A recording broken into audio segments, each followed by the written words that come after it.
Salute Bharat. ഇന്ന് നമ്മുടെ അതിഥി സല്യൂട്ട് ഭാരതിൽ ഇന്ന് നമ്മുടെ അതിഥി മുതിർന്ന മാധ്യമപ്രവർത്തകൻ ശ്രീ KG ജ്യോതിർഘോഷാണ്. സാർ നമസ്കാരം. നമസ്കാരം സാർ, നമ്മൾ ഇപ്പോൾ ഈ കഴിഞ്ഞ ദിവസമാണ് നമ്മുടെ മുഖ്യമന്ത്രി VD സതീശൻ അദ്ദേഹത്തിൻ്റെ ആദ്യ ബഡ്ജറ്റ്, അദ്ദേഹം മുഖ്യമന്ത്രിയും ധനകാര്യമന്ത്രിയുമാണ്.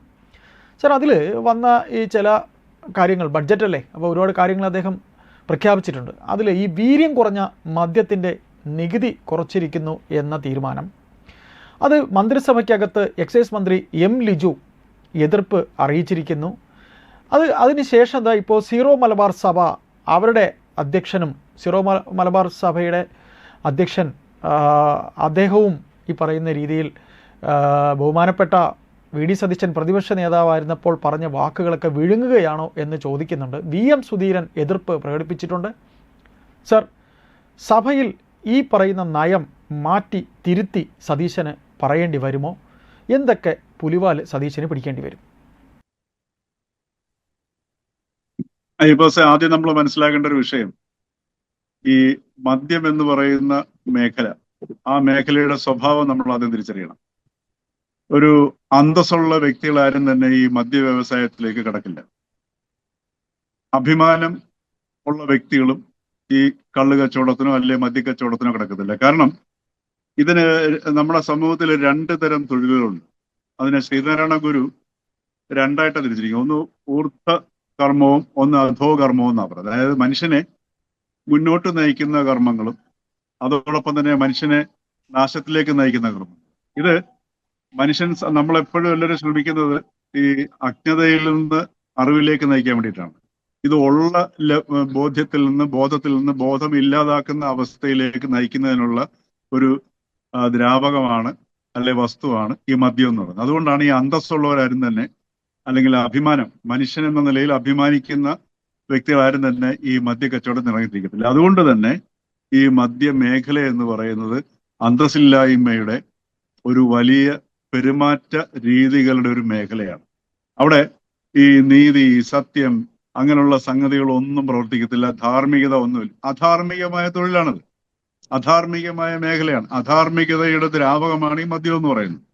അതുകൊണ്ടാണ് ഈ രാത്രി മദ്യപിച്ചിട്ട് വരുന്ന വ്യക്തികൾ വീട്ടിൽ വന്ന് കയറിയിട്ട് ഭാര്യയാരാ, മകളാരാ, അമ്മയാരാ തിരിച്ചറിയാതെ പെരുമാറുന്നത്. അതുകൊണ്ട് ഈ മേഖലയിൽ നടക്കുന്ന എല്ലാ കാര്യങ്ങളിലും എപ്പോഴും, അതേ സമയത്ത് ഇത് വൻ ധനത്തിന്റെ ഒരു മേഖലയുമാണ്. അതാണ് ഇതിന്റെ ഏറ്റവും വലിയ ആകർഷണം. ഈ പണമാണ് ഈ മദ്യമേഖലയിൽ പ്രവർത്തിക്കുന്നവർക്ക് അന്തസ്സ് നേടിക്കൊടുക്കുന്നത്. അത് നമ്മൾ ഈ സമൂഹം മുഴുവൻ ഉണ്ടാക്കി കൊടുക്കുന്ന സാധനമാണ്. അതായത് കള്ള് കച്ചവടം നടത്തുന്ന അല്ലെങ്കിൽ കള്ള് ഷാപ്പ് നടത്തുന്ന അന്തസ്സില്ല. അതേ സമയത്ത് 5 ബാറുണ്ട് അല്ലെ 10 ബാറുണ്ടെന്ന് പറയുന്നവർക്ക് വലിയ അഭിമാനം കൊടുക്കുന്ന ഒരു സമൂഹമുണ്ട്. അത് സമൂഹത്തിന്റെ കുഴപ്പം കൂടിയാണ്. കാര്യം ഈ 10 ബാറുള്ളവന് ഭയങ്കര അഭിമാനവും കള്ള് ഷാപ്പ് നടത്തുന്നവന് സമൂഹത്തിൽ വിലയില്ലാത്തൊരവസ്ഥയുണ്ടല്ലോ. രണ്ടുപേരും ഒരു കച്ചവടം നടത്തുന്നത്. അപ്പോ ഇവിടെ നടക്കുന്ന സംഗതി എന്ന് പറഞ്ഞു കഴിഞ്ഞാൽ ഇത് വൻ പണത്തിന്റെ മേഖലയാണ്. അതായത് ഒരു ദിവസം തന്നെ കോടികൾ മറിയുന്ന ഓരോ വ്യക്തികളുടെ കയ്യിലൂടെയും കോടികൾ വന്നു ചേരുകയും ഒഴുകുകയും ചെയ്യുന്ന സംഗതിയാണ്. ഇതിന്റെ വിഹിതം എല്ലാ രാഷ്ട്രീയ പാർട്ടികൾക്കും കേരളത്തിൽ ലഭിക്കാറുണ്ട്. ഇതൊക്കെ വസ്തുതകളാണ്. ഇതിന്റെ ഈ മദ്യത്തിന്റെ പണം വന്നു വീഴാത്ത, അല്ലെങ്കിൽ മദ്യത്തിന്റെ പണം വന്നു വീഴാത്ത ഒരു കൈകൾ ഒരു രാഷ്ട്രീയ പാർട്ടിക്കും ഇന്ന് കേരളത്തിലില്ല. അതൊരു വസ്തുതയാണ്. ഇപ്പൊ ഇവിടെ സംഭവിച്ചിരിക്കുന്നത്, മദ്യ നയം പ്രഖ്യാപിച്ചിട്ടില്ല. അത് മന്ത്രി ലിജു പറഞ്ഞിരിക്കുന്നു. പക്ഷേ ഈ നികുതി കുറച്ചതിലൂടെ സംഭവിച്ചിരിക്കുന്നത് ഒരു നയത്തിന്റെ പ്രതിഫലനമാണ് ഉണ്ടായിരിക്കുന്നത്. കാര്യം ഒരു നയം മാറുമ്പോഴാണ് ഒരു ജീവിതത്തിലെ നമ്മുടെ ചില സ്വഭാവങ്ങളും രീതികളും വ്യവസ്ഥകളും ഒക്കെ മാറുന്നത്. ഇവിടെ ഈ നേർപകുതിയായിട്ട് വീര്യം കുറഞ്ഞ മദ്യത്തിന്റെ നികുതി കുറച്ചപ്പോൾ മദ്യത്തിന്റെ ലഭ്യത കൂടുന്നുണ്ട്, വീര്യം കുറഞ്ഞ മദ്യം കൂടുതൽ പ്രചാരത്തിലാവുന്നുണ്ട്. ഇതൊരു വസ്തുതയാണ്. ഇതൊരു നയമാറ്റമാണ്.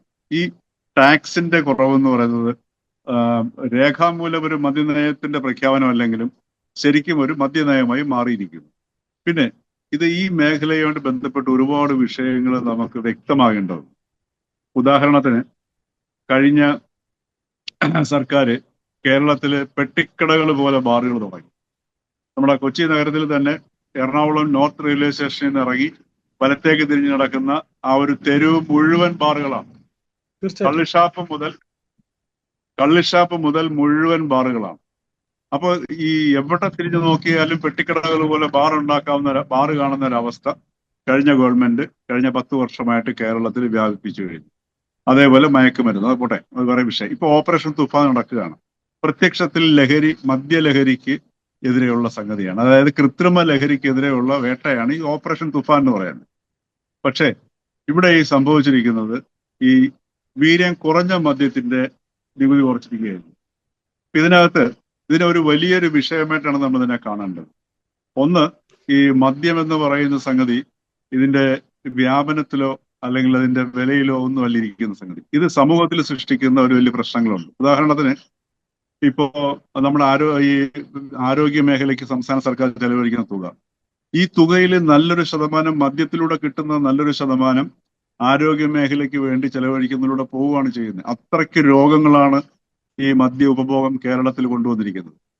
മറ്റൊരു കാര്യം, സ്ത്രീകള്, അതായത് ഈ മദ്യത്തിന്റെ 250-300% വരെ നികുതി ഉയർത്തുമ്പോൾ, അതും വില കൂടിയ മദ്യത്തിന് ഉൾപ്പെടെ ഇത് ഉയർത്തുന്ന സമയത്ത് വില കൂടിയ മദ്യത്തിന്റെയും വീര്യം കുറഞ്ഞ മദ്യത്തിന്റെയും വില ഒന്നാണെങ്കിൽ ആൾക്കാർ എന്തായിരിക്കും ചെയ്യുക?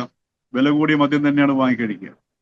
ഈ വില കൂടിയ മദ്യം വാങ്ങിക്കഴിക്കുമ്പോൾ സ്വാഭാവികമായിട്ടും നമുക്കിവിടെ മലയാളികളൊക്കെ മദ്യം കഴിക്കുക എന്ന് പറഞ്ഞാൽ ഈ പാശ്ചാത്യർ കഴിക്കുന്ന പോലെയല്ല, മട്ടമായിട്ട് തന്നെ കുടിക്കുകയാണ് ചെയ്യുന്നത്. ഇന്ന് നമ്മുടെ കേരളത്തിലെ ലിവർ സിറോസിസ് രോഗികളുടെ എണ്ണം എടുത്ത് നോക്കുക. ഇന്ന് കേരളത്തിലെ കുടുംബശ്രീയിൽ പ്രവർത്തിക്കുന്ന സ്ത്രീകളുടെ ഇടയിലേക്ക് ഒരു സർവേ നടത്തുക. അതിൽ മിക്ക കുടുംബങ്ങളിലും ഈ സ്ത്രീകള് ഈ മൈക്രോ ഫിനാൻസ് ലോൺ എടുത്താണെങ്കിലും ചിട്ടി ചേർന്നിട്ടാണെങ്കിലും ഈ രാപ്പകൽ കിടന്ന് കഷ്ടപ്പെട്ടിട്ടും അവരുടെ കുട്ടികളെ പഠിപ്പിക്കാനും അതോടൊപ്പം തന്നെ അവരുടെ വീട്ടിലുള്ള ഈ ഭർത്താക്കന്മാരുടെ ബന്ധുക്കളായിട്ടുള്ള മുതിർന്ന ആണുങ്ങളുണ്ടെങ്കിൽ അവർക്കും ഒക്കെ മരുന്ന് വാങ്ങാനും ചികിത്സിക്കാനും ക്യാൻസർ സെന്ററിലേക്ക് പോകാനും വേണ്ടിയാണ് ഈ പാവം സ്ത്രീകൾ കിടന്ന് കഷ്ടപ്പെടുന്നത്.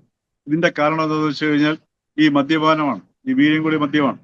അതിനേക്കാൾ ഉപരി ഈ കുടുംബശ്രീയിലെ സ്ത്രീകളോട് സംസാരിച്ച് നോക്കുമ്പോൾ അറിയാം.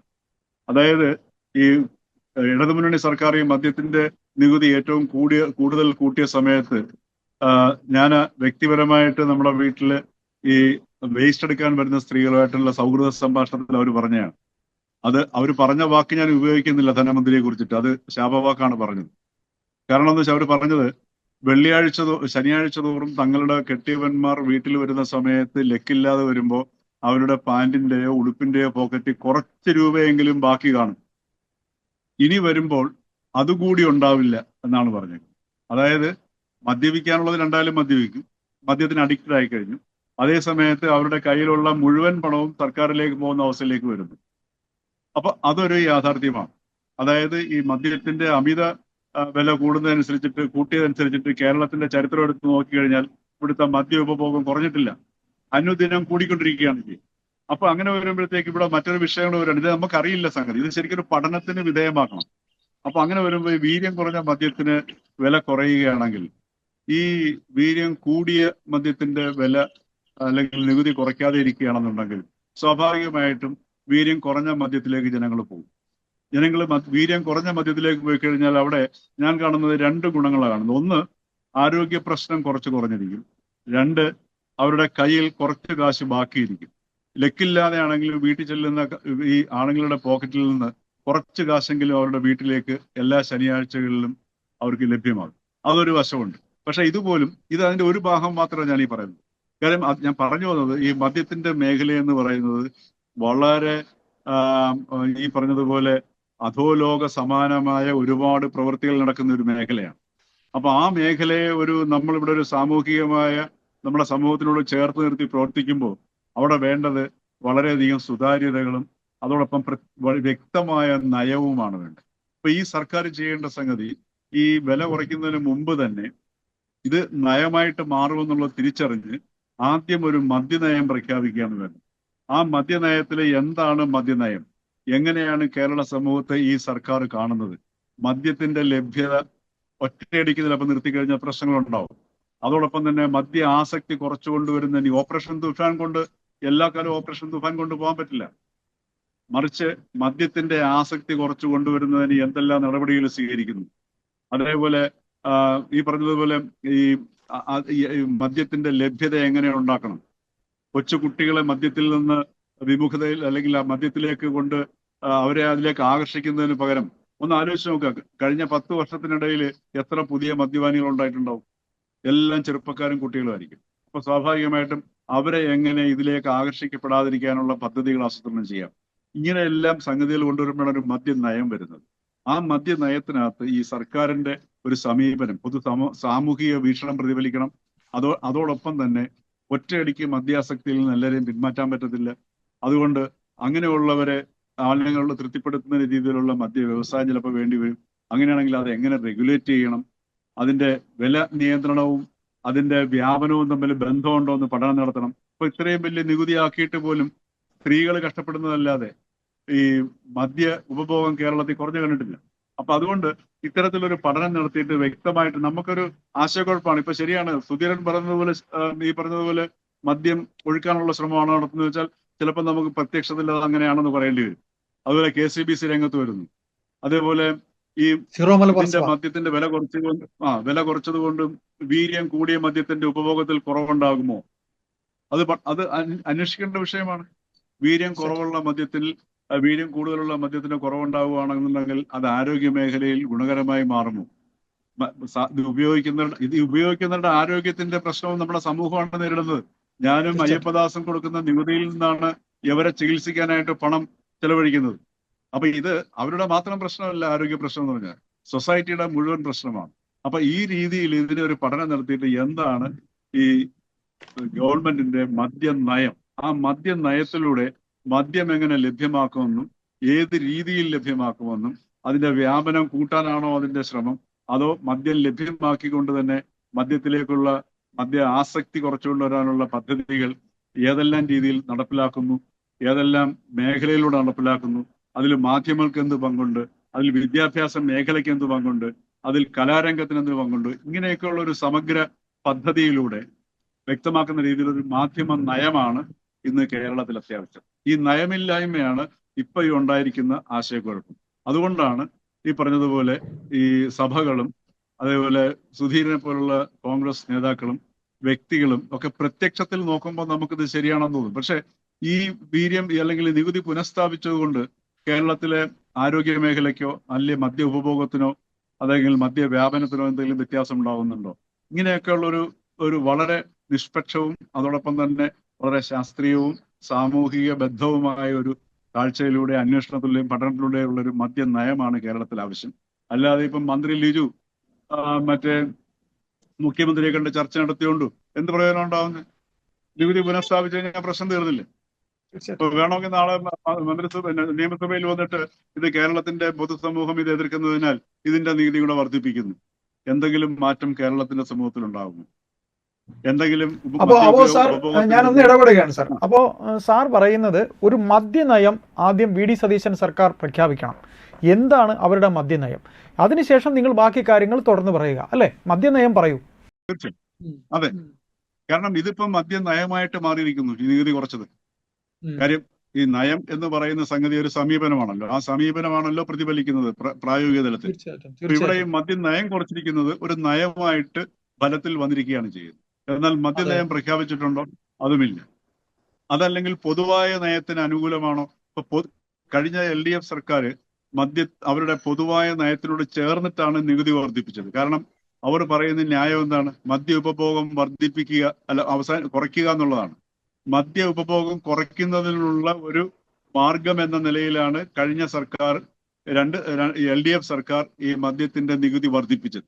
ആ നയം നേരെ തിരിച്ചിടുകയാണ് ഇപ്പൊ VD സതീശൻ സർക്കാർ ചെയ്തിരിക്കുന്നത്. കാര്യം ഒരു സർക്കാർ മദ്യ ഉപഭോഗം കുറയ്ക്കുന്നതിനായിട്ട് നികുതി വർദ്ധിപ്പിച്ചപ്പോൾ VD സതീശൻ സർക്കാർ വീര്യം കുറഞ്ഞ മദ്യത്തിന്റെ ആണെങ്കിൽ പോലും മദ്യത്തിന്റെ നികുതി കുറയ്ക്കുകയാണ്. പക്ഷേ സാറ് തന്നെ പറഞ്ഞതുപോലെ, നമ്മുടെ ഈ സംസാരത്തിനിടയ്ക്ക് സാറ് പറഞ്ഞ പോലെ, നമ്മൾ എറണാകുളത്തെ നോർത്തിലെ മദ്യശാലകൾ ഒരുപാട് വന്നെന്ന് പറഞ്ഞു, കേരളത്തിലുടനീളം വന്നെന്ന് പറഞ്ഞു. അവിടെ അത് രണ്ട് പരസ്പരം വിരുദ്ധമായി നിൽക്കുന്ന സംഗതിയല്ല സാർ. കഴിഞ്ഞ സർക്കാരിന്റെ കാലത്ത് അവരിങ്ങനെ കാണിച്ചുവെങ്കിലും മദ്യശാലകൾ നിരവധി വന്നില്ലേ? പിന്നെ എന്തർത്ഥം? അല്ല, കഴിഞ്ഞ സർക്കാർ അവർക്കൊരു നയത്തിനോട് ചേർത്ത് പറയാനൊരു ന്യായമുണ്ട്. ഇതെല്ലാം ഈ പറയുന്നത് പോലെ ഈ ആത്മാർത്ഥമായിട്ടല്ലല്ലോ പ്രവൃത്തിയിൽ കൊണ്ടുവരുന്നത്. പൊതുജനങ്ങളുടെ മുമ്പിൽ, മാധ്യമങ്ങളുടെ മുമ്പിൽ വരുമ്പോൾ പറയുക, ന്യായീകരിക്കുക, വിജയിക്കുക ക്യാപ്സ്യൂളുകളാണ്. അതായത് ഈ മദ്യത്തിന്റെ വില കൂട്ടുന്നത് വളരെ ചുളുവിന് പണം ഉണ്ടാക്കാൻ വേണ്ടി വാറ്റിയാരായക്കാരന്റെ ഒരു സമീപനം ഉണ്ടല്ലോ, വാറ്റിയാരായ ഉണ്ടാക്കി കാശുണ്ടാക്കുക എന്നുള്ളത്. ആ മദ്യ കച്ചവടക്കാരന്റെ മാനസികാവസ്ഥയിൽ നിന്നാണ് ഈ മദ്യത്തിന്റെ നികുതി ഇത്ര കണ്ട് വർദ്ധിപ്പിച്ചത്. അല്ലാതെ കേരളത്തിലെ മദ്യ ഉപഭോഗം കുറയ്ക്കാനല്ല. പക്ഷേ അവർക്ക് പറയാനുള്ള ന്യായം എന്ന് പറയുന്നത് മദ്യ ഉപഭോഗം കുറയ്ക്കുക എന്ന ന്യായത്തിനോട് ചേർന്ന് നിന്നുകൊണ്ട് ഞങ്ങൾ ഇതാ നികുതി കൂട്ടുന്നു. അതുകൊണ്ടാണ് പറഞ്ഞത് ഇപ്പൊ ഈ വി.ഡി. സതീശനപ്പം അതുകൊണ്ട് തന്നെ നികുതി കുറയ്ക്കുമ്പോൾ ഇതാ ഞങ്ങൾ മദ്യ ഉപഭോഗം വർദ്ധിപ്പിക്കാൻ ഉള്ള നയമായിട്ട് മാറുന്നു. ഈ രീതി ചിത്രീകരിക്കുമ്പോൾ വി.ഡി. സതീശൻ സർക്കാരിന് പറയാനുള്ള ന്യായീകരണമില്ല. അവിടെയാണ് വ്യക്തത പുലർത്തുന്ന, സാമൂഹിക വീക്ഷണം പുലർത്തുന്ന ഒരു മദ്യ നയത്തിന്റെ, അതും വളരെ സുതാര്യവും ലളിതവും വ്യക്തവുമായ ഒരു മദ്യ നയത്തിന്റെ ആവശ്യം വരുന്നത്. അതാണ് ഈ സർക്കാർ ചെയ്യുന്നത്. ബാക്കി അതുവരെ നടത്തുന്ന എല്ലാ ഈ എക്സസൈസുകളും, അല്ലെങ്കിൽ ഇപ്പൊ എക്സൈസ് മന്ത്രി മുഖ്യമന്ത്രിയെ കാണുന്നു, ഒരു ചുക്കും സംഭവിക്കാൻ പോകുന്നില്ല. പിന്നെ രണ്ടാമത്തെ കാര്യം, ഒരു മുന്നണി എന്ന നിലയിൽ ഒരു വൻ പരാജയമാണ്. ഒരു മുന്നണിക്ക് ഈ LDFന് എന്ത് തന്നെയാണെങ്കിലും അവർക്കൊരു മുന്നണിയുടെ നയമുണ്ടായിരുന്നു. ആ നയത്തിൽ പിടിച്ചുകൊണ്ടാണ് അവര് കാശുണ്ടാക്കാൻ വേണ്ടിയാണെങ്കിലും മദ്യ ഉപഭോഗം കുറയ്ക്കുന്നതിന് വേണ്ടി. അപ്പോൾ ഞാനൊന്ന് ചോദിക്കുകയാണ് സാർ, ഞാനൊന്ന് ഇടപെടുകയാണ് സാർ. അപ്പോൾ ഇത് മുഖ്യമന്ത്രി എല്ലാം അങ്ങ് മുൻകൂട്ടി സ്വയം തീരുമാനം എടുക്കുകയാണ് സാർ. ഇപ്പോൾ എക്സൈസ് മന്ത്രി പോലും അറിയുന്നില്ല. ഇത്തരത്തിലൊരു വലിയ കാര്യമൊക്കെ ബഡ്ജറ്റിലൊക്കെ പറയുമ്പോൾ വകുപ്പ് തല ചർച്ച നടത്തേണ്ടതല്ലേ, ഉഭയകക്ഷി ചർച്ച നടത്തേണ്ടതല്ലേ, ഉഭയകക്ഷി ചർച്ചയ്ക്ക് ശേഷം വകുപ്പ് തല ചർച്ച നടത്തേണ്ടതല്ലേ? ഇത് മുഖ്യമന്ത്രി പല കാര്യങ്ങളിലും, നമ്മൾ ഈ ഭരണം തുടങ്ങിയ ശേഷം നമ്മൾ കാണുന്നത് മുഖ്യമന്ത്രിയെ മറ്റാരൊക്കെയോ നിയന്ത്രിക്കുന്ന പോലെയാണ് തോന്നുന്നത്. അല്ലെങ്കിൽ മുഖ്യമന്ത്രി സ്വയം തീരുമാനമെടുത്ത് ഇങ്ങനെയുള്ള ഇംപ്ലിമെൻറ്റുകളൊക്കെ അങ്ങ് നടത്തുകയാണ്. ഇപ്പോൾ ഈ ബഡ്ജറ്റിൽ തന്നെ ഇതൊരു ഭയങ്കര ചർച്ചയാകാൻ സാധ്യതയുള്ള കാര്യമാണ്. തീർച്ചയായിട്ടും ഇത് മുന്നണിക്കൊരു നയമില്ല എന്നുള്ളതാണ് ഇതിനകത്ത് സൂചിപ്പിക്കുന്നത്. അതായത് ഒരു മുന്നണി മദ്യ ഉപഭോഗം കുറയ്ക്കുക എന്ന നയം ഉന്നയിച്ചുകൊണ്ട് നികുതി വർദ്ധിപ്പിക്കുമ്പോൾ, ഈ സർക്കാർ ഓപ്പറേഷൻ തുഫാൻ നടത്തിക്കൊണ്ടിരിക്കുന്ന സമയത്ത് മദ്യത്തിന്റെ നികുതി കുറയ്ക്കുമ്പോൾ എന്താ മനസ്സിലാകുന്നത്? നേർവിപരീതമായിട്ട് നയം മാറുന്നു എന്നുള്ളതാണ്. അപ്പൊ അവിടെയാണ് ഈ മുന്നണിക്കും ഈ കോൺഗ്രസിനും ഒരു ഏകീകൃത സ്വഭാവമില്ല എന്നുള്ളൊരിത് വരുന്നത്. അപ്പൊ അതുകൊണ്ട് സ്വാഭാവികമായിട്ട് മുഖ്യമന്ത്രി ഒറ്റയ്ക്ക്, ഇത് മുഖ്യമന്ത്രി പറയുകയാണ് നികുതിയുടെ പേരിൽ ഒരു തീരുമാനം എടുത്തത്. നികുതി ഓരോ സംഗതികളും, ഇപ്പൊ നികുതി പ്രഖ്യാപിക്കുന്നതും നികുതി കൂട്ടുന്നതും കുറയ്ക്കുന്നതും ഒക്കെ ഓരോ നയത്തിന്റെ അടിസ്ഥാനത്തിലായിരിക്കണം. അപ്പൊ ഈ സർക്കാരിന്റെ നയം മദ്യവ്യാപനമാണ് എന്നുള്ള ആരോപണം വന്നു കഴിഞ്ഞാൽ നിഷേധിക്കാൻ പറ്റാത്ത ഒരവസ്ഥയുണ്ട്. അവിടെയാണ് ഇപ്പം ഈ പ്രശ്നം നേരിടുന്നത്. കാരണം ഒരു സർക്കാർ കാശുണ്ടാക്കാൻ വേണ്ടിയാണെങ്കിൽ പോലും അവർ മുമ്പോട്ട് വെച്ച ന്യായീകരണം മദ്യ ഉപഭോഗം കുറയ്ക്കാനായിട്ട് വില കൂട്ടുന്നു, നികുതി കൂട്ടുന്നു. ഈ സർക്കാർ ഓപ്പറേഷൻ തുഫാൻ എന്ന് പറയുന്ന മദ്യ ലഹരിക്കെതിരെ ഭയങ്കരമായ കൊടുങ്കാറ്റഴിച്ചുവിട്ട ഈ സമയത്ത് ഒരു ഭാഗത്ത് മദ്യത്തിന്റെ നികുതി കുറയ്ക്കുന്നു. അതൊരു നയമാറ്റമാണ്. ഉപഭോഗം കുറയ്ക്കാൻ വേണ്ടിയിട്ട് മദ്യത്തിന്റെ നികുതി കൂട്ടുന്നു. അപ്പൊ നികുതി കുറയ്ക്കുന്നത് ഉപഭോഗം വർദ്ധിപ്പിക്കും. വളരെ മാത്തമെറ്റിക്കലി വളരെ ആർക്കും നിഷേധിക്കാൻ പറ്റാത്ത സാധനമാണ്. അവിടെയാണ് ഞാൻ പറയുന്നത് ഈ സർക്കാരിനെ ഒരു വലിയ വീഴ്ച പറ്റിയിരിക്കുന്നു. ആ വീഴ്ച എന്ന് പറയുന്നത് അത് മുഖ്യമന്ത്രിക്കും പറ്റിയ വീഴ്ചയാണ്, സമ്മതിക്കാതിരിക്കാൻ പറ്റത്തില്ല. കാരണം അദ്ദേഹം അത് കുറേയും കൂടെ അവധാനതയോടുകൂടി ചെയ്യേണ്ടതാണ്. ഒരു പക്ഷേങ്കിൽ ഞാൻ പറയാം, ഉദാഹരണത്തിന് ഓപ്പറേഷൻ തുഫാൻ നടക്കുന്നു, മയക്കുമരുന്നിനെതിരെ വേട്ട നടക്കുന്നു. അതേ സമയത്ത് മദ്യ ഉപഭോഗം എന്നുള്ളതും മയക്കുമരുന്ന് ഉപഭോഗം എന്നുള്ളതും കേരള സമൂഹത്തിൽ ഒരു വലിയ വിപത്തായി വ്യാപിച്ചു കഴിഞ്ഞു. അങ്ങനെയുള്ളവരെ ഒറ്റയടിക്ക് മദ്യത്തിൽ നിന്ന് മാറ്റിക്കൊണ്ടുവരിക എന്ന് വെച്ചാൽ പെട്ടെന്ന് സാധ്യമല്ല. അപ്പൊ അതുകൊണ്ട് ഒരു നയം ഉണ്ടാക്കിയിട്ട് വീര്യം കുറഞ്ഞ മദ്യത്തിന് നികുതി കുറച്ചുകൊണ്ട്, വീര്യം കൂടിയ മദ്യത്തിന് നികുതി വല്ലാതെ വർദ്ധിപ്പിച്ചുകൊണ്ടും, അല്ലെങ്കിൽ ഈ കുറവ് വീര്യം കൂടിയ മദ്യത്തിലേക്ക് കൊണ്ടുപോയിക്കൊണ്ടും ഒരു നയം ഉണ്ടാക്കി വരികയാണെന്നുണ്ടെങ്കിൽ അവിടെ നമുക്കൊരു സുതാര്യത വരും. അവിടെയാണ് പറഞ്ഞ ഒരു വ്യക്തമായ നയം വേണം. ആ നയം എന്ന് പറയുന്നത് ശരിക്കും ഒരു തീരുമാനമെടുക്കാനും അത് നടപ്പിലാക്കാനുമുള്ള കാഴ്ചയാണ് ഈ നയം എന്ന് പറയുന്നത്. അത് ഇവിടെ വി.ഡി. സതീശൻ സർക്കാരിന് ഈ നികുതി ഇളവാക്കിയതിൽ അതിൽ പാളിപ്പോയി എന്നുള്ളതാണ്. അത് ഈ നികുതി ഇളവാക്കിയത് മോശമാണോ തെറ്റാണോ എന്ന് ഞാൻ പറയുന്നില്ല. പക്ഷെ ഒരു വ്യക്തമായ സമീപനം ഇതിലൂടെ പുറത്തേക്ക് വെക്കാൻ പറ്റുന്നില്ല. ഇപ്പം വി.ഡി. സതീശൻ തുടക്കം മുതൽ പറയുന്നുണ്ടായിരുന്നു, എന്ത് ചെയ്യുമ്പോഴും അതൊരു സന്ദേശത്തെ പുറത്തേക്ക് വിടണമെന്ന്. വി.ഡി. സതീശൻ തുടക്കം മുതൽ മുഖ്യമന്ത്രി ആവുന്നതിന് മുൻപ് തുടങ്ങി അദ്ദേഹം പറയുന്നതാണ്. മുഖ്യമന്ത്രി ആയതിനു ശേഷം പലതവണ ആവർത്തിച്ചാണ് ഓരോ പ്രവൃത്തിയും ഓരോ സന്ദേശത്തെ മുമ്പോട്ട് വയ്ക്കണം. ഒരു വയോജന വകുപ്പ്, ക്ഷേമ വകുപ്പ് ഉണ്ടാക്കുമ്പോൾ ഒരു സമൂഹം എങ്ങനെയാണ് വൃദ്ധരായ സമൂഹത്തോട് പെരുമാറുന്നത് ആ സംസ്കാരം എന്ന സന്ദേശമാണ് മുമ്പോട്ട് വയ്ക്കുന്നത് എന്ന് പറയുന്നത് പോലെ ഈ നികുതി കുറച്ചത് ഏത് സന്ദേശത്തെയാണ് മുമ്പോട്ട്. അതുകൊണ്ടാണ് പറഞ്ഞത് വ്യക്തമായ ഒരു മദ്യ നയം ഉണ്ടാക്കിയിട്ട് വേണമെങ്കിൽ ചിലപ്പോൾ ഒരു പക്ഷേങ്കിൽ നമുക്കത് മനസ്സിലാവും. ഈ നികുതി കുറച്ച മദ്യത്തിന് ഒരുപാട് ഇന്ത്യയിൽ ഏറ്റവും കൂടുതൽ ലഹരി ഉപയോഗിക്കുന്ന ഒരു സംസ്ഥാനമാണ് കേരളം.